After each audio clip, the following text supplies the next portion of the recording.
Have you ever felt deeply disconnected from the world around you, as if you were walking through a crowd but completely alone in your perception of reality? This feeling of isolation, which we often interpret as a failure in our ability to connect, can actually be the first sign of a deeper awakening.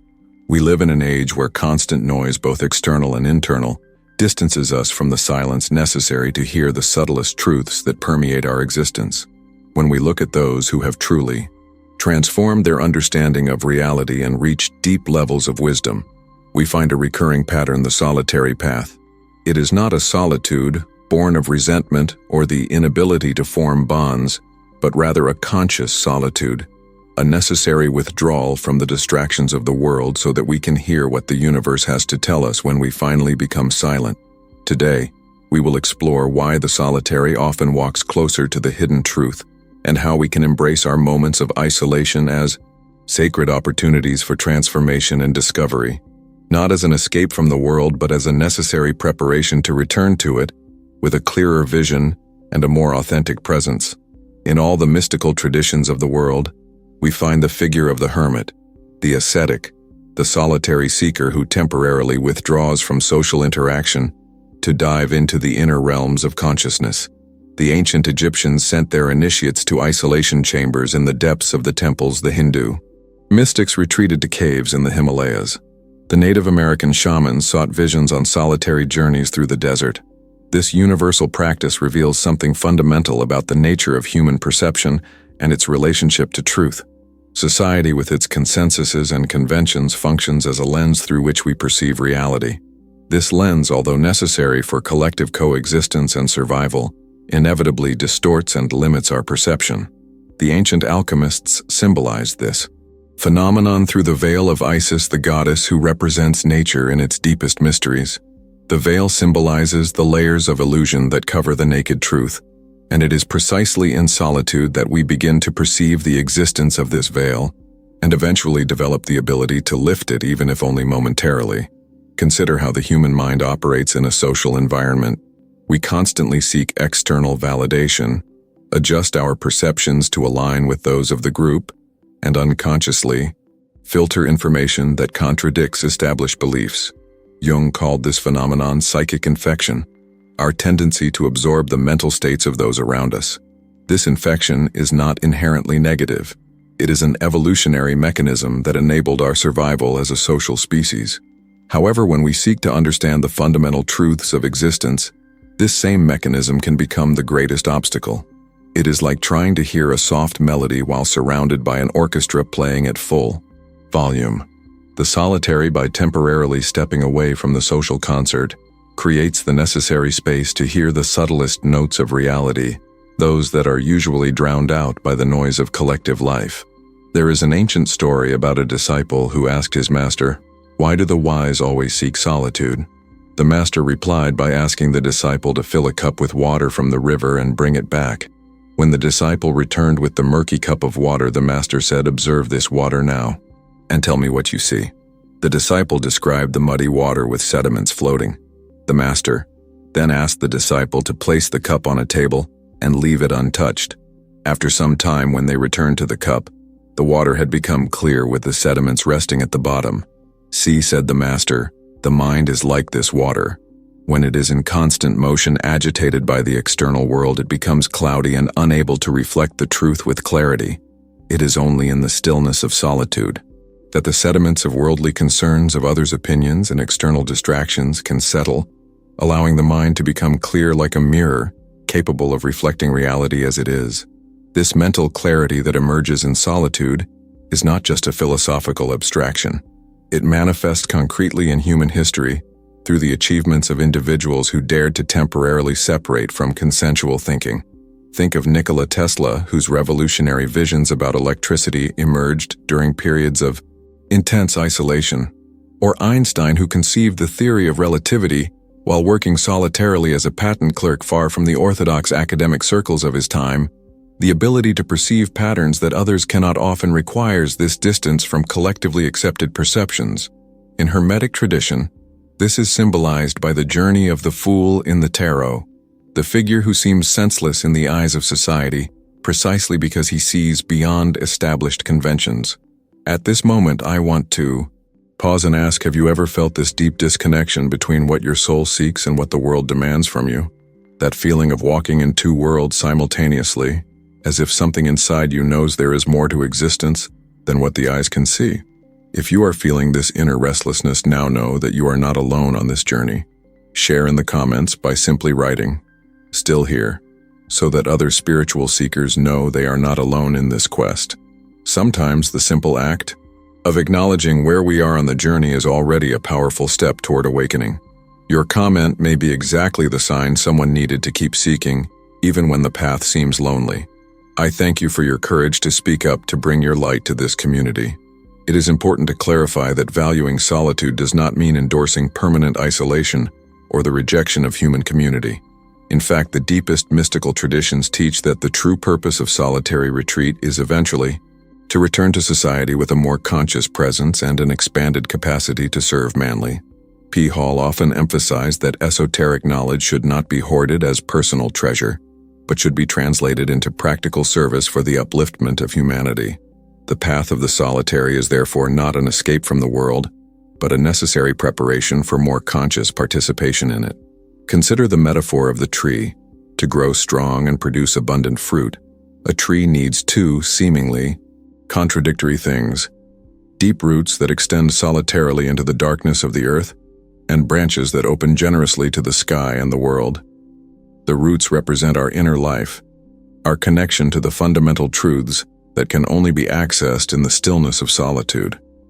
The branches represent our expression in the world, our ability to share the fruits of our inner growth. A tree that is all root will never produce fruit to feed other beings. A tree that is all branches without underground depth will be easily knocked down by the first storm. It is the balance between solitary retreat and community engagement that characterizes a spiritually integrated life. How then can we cultivate this sacred solitude amid the demands of modern life? The first step is to recognize that solitude is not just an external circumstance, but an inner state that we can cultivate even in the midst of a crowd. It is less about being physically alone and more about developing the capacity to maintain a certain psychic autonomy, the ability to remain centered in our own perception even when surrounded by external influences. The ancient Stoics called this the inner citadel, an inviolable space within us where we can retreat to contemplate truth without distortions. In practical terms, we can begin by setting aside small daily moments for contemplative silence. It is not necessary to retreat to a cave in the Himalayas. Just create a sacred space within your own home and dedicate a few daily minutes to complete stillness. During this time, practice observing your thoughts without identifying with them as if they were clouds passing through the sky of your consciousness. This simple yet profound practice gradually begins to dissolve the layers of social conditioning that obscure your direct perception of reality. Another valuable practice is the occasional fast from external information. We live in an age of unprecedented informational overload where thousands of voices compete daily for our attention. This constant noise makes it almost impossible to discern the subtle voice of inner truth. Try spending an entire day or even just a few hours completely disconnected from all forms of media. No news, no social networks, no messages. In the vacuum created by this temporary disconnection, you may be surprised by the insights and understandings that naturally emerge. Conscious solitude can also be cultivated through contemplative walks in nature. There is something in the natural rhythm of walking that harmonizes the brain hemispheres and facilitates a mental state receptive to the subtlest truths. The ancient Peripatetics followers of Aristotle practiced philosophy while walking, recognizing the connection between physical movement and mental clarity. Whenever possible, seek to walk alone in natural environments, keeping your attention fully present in the moment, observing the infinite forms of life that often go unnoticed in our habitual state of distraction. A frequently overlooked aspect of sacred solitude is the development of the ability to endure the initial discomfort that often accompanies it. In a society addicted to constant distraction, silence and solitude can initially provoke anxiety, restlessness, and even fear. These feelings arise because in the absence of external stimuli, we are forced to confront parts of ourselves that usually remain in the shadows, our insecurities, repressed fears, and inner contradictions. The Hermetic tradition symbolizes this uncomfortable phase as the stage of negrito or blackening in alchemy, the necessary confrontation with the chaotic raw material of the psyche before transmutation can occur. Perseverance through this initial discomfort is essential, for it is precisely beyond this barrier that the deepest truths begin to reveal themselves. As the Zen tradition teaches, if you cannot sit still during a storm, you will never hear the silence that follows. This process of confronting internal chaos to reach clarity beyond it is beautifully illustrated in the myth of Perseus and Medusa. To defeat Medusa, who represents our paralyzing fears and limiting conditionings, Perseus does not look directly at her, but uses his polished shield as a mirror. This is a perfect metaphor for the contemplative approach. We develop the ability to observe the contents of the mind without being paralyzed by identification with them. As we cultivate this practice of sacred solitude, we begin to notice subtle changes in our daily perception. Synchronicities, seemingly coincidental events but filled with meaning, become more frequent. Our intuition sharpens, allowing us to perceive patterns and connections invisible to those immersed in the constant noise of social life. We develop what the ancient Greeks called metanoia, literally a transformation of the mind that allows a new way of seeing reality. This new vision does not deny the consensual world, but perceives it as only one layer of a much vaster and more complex reality. Quantum. Physicist David Bohm proposed the concept of implicate order, the idea that behind the seemingly chaotic and fragmented world of our ordinary perception, there exists an implicit order, an indivisible totality that we rarely perceive due to the limitations of our conditioned consciousness. The practice of sacred solitude is essentially a method to attune our perception to this implicate order, allowing us to glimpse the underlying unity beneath the apparent diversity of phenomena. It is crucial to understand that this solitary path toward truth is not motivated by spiritual pride or a sense of superiority over others. On the contrary, the deeper we penetrate the mysteries of existence, the more humble we become in the face of the vastness of the unknown. As Isaac Newton observed at the height of his revolutionary discoveries, I feel like a boy playing on the seashore, amusing myself in finding a smoother pebble or a prettier shell than ordinary, while the great ocean of truth lay all undiscovered before me. This genuine humility is the surest sign that we are on the right path, for an inflated ego is the greatest obstacle to clear perception of truth. In esoteric traditions, this humility is symbolized by the figure of the apprentice who acknowledges his own ignorance as a prerequisite for true knowledge. Hermeticism teaches to be filled, one must first be emptied. This emptying is not only of erroneous conceptions, but also of the very notion that we are knowers separate from a known world. In true gnosis, the distinction between knower and known dissolves, revealing that we have always been what we seek to know. There is a Sufi story about a seeker who traveled for many years, searching for a master who could reveal the secrets of existence. After numerous disappointments, he heard of a sage who lived in complete seclusion at the top of a mountain. After an arduous journey, the seeker finally found the sage's hut. Upon entering, he was surprised to see that the interior was completely empty except for a simple mirror hanging on the wall. Confused, the seeker called for the sage, but no one answered. After waiting in vain for some time, he approached the mirror and saw his own face reflected.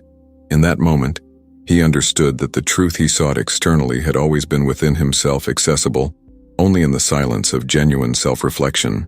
This parable captures the essence of why the solitary often walks closer to the hidden truth, not because the truth is exclusive or elitist, but because social noise and layers of cultural conditioning create so many distortions in our perception that we rarely manage to see what has always been before us. As Rumi said, "Why search the ocean if what you seek is in your hand? Why search in the darkness if what you seek is in the light?" As we conclude our exploration of this profound theme, I would like to emphasize that the value of solitude does not lie in escaping the human community, but in returning to it with a more authentic presence and a clearer vision. The true solitary is not one who hates humanity, but one who loves it deeply enough to seek a truth that can genuinely serve it, like the roots of a tree that extend deeply into the darkness of the earth, not to escape the sun, but to better support the branches that reach toward it.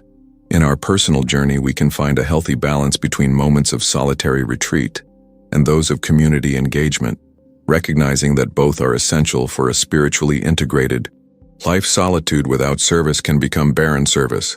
Without solitude can become shallow. It is in the dance between these two poles that we find the fullness of our humanity and the highest expression of our potential. If this exploration resonated with something deep within you, if you recognized within yourself this calling to sacred solitude as a path to clearer truth, know that you are not truly alone. Throughout the centuries, countless seekers have followed this same inner impulse, forming an invisible community that transcends time and space. As Manly P. Hall said, those who are dedicated to the same ideal, though separated by physical distance, are united by invisible bonds stronger than any external proximity could create. If you also seek to understand the mysteries of your own consciousness and wish to continue this journey of self-discovery, this channel is a safe space for us to explore together the ancestral truths that can illuminate your inner path. Each week, we share reflections and teachings that have helped many souls find clarity in moments of spiritual confusion. Subscribe to receive these reminders of wisdom that may be exactly what your soul needs to hear in times of greatest challenge. This community of truth seekers is here to walk by your side without judgment, offering only the support we all need on the journey of awakening. I deeply thank you for dedicating your time and attention to this video, and I sincerely hope to continue being part of your spiritual evolution.